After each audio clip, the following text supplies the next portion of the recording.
Kremlin attacks Trump's new national security strategy as imperialist. The Kremlin has lambasted U.S. President Donald Trump's new national security strategy as imperial, but lauded the U.S. for willing to cooperate with Russia in areas of common interest.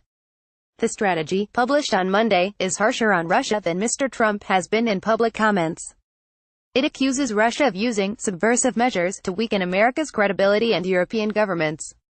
Dmitry Peskov, a spokesman for Russian President Vladimir Putin, said the mentions of Russia struck Moscow as imperial and showed an aversion to a multipolar world.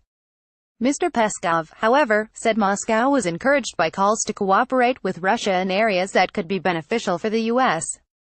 Mr. Putin and Mr. Trump talked on the phone twice last week.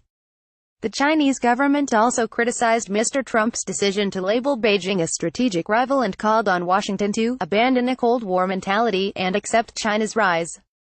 Mr. Trump's decision reflects a victory of hardliners in his administration. It warned U.S.-Chinese economic relations were likely to face even more pressure and challenges. Foreign Ministry spokeswoman Hua Chunying said, "We urge the U.S. to stop deliberately distorting China's strategic intentions and abandon a Cold War mentality. Otherwise it will injure others and damage itself." Mr. Trump's report hit a series of sore spots for Beijing. It affirmed ties with Taiwan, the self-ruled island the mainland government claims as its territory, and pledged to re-energize our alliances with Southeast Asian governments.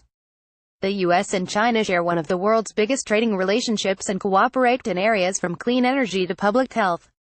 However, Beijing sees Washington as an obstacle to its ambitions to be East Asia's dominant power, and strains over Taiwan, trade, technology policy and the South China Sea are growing.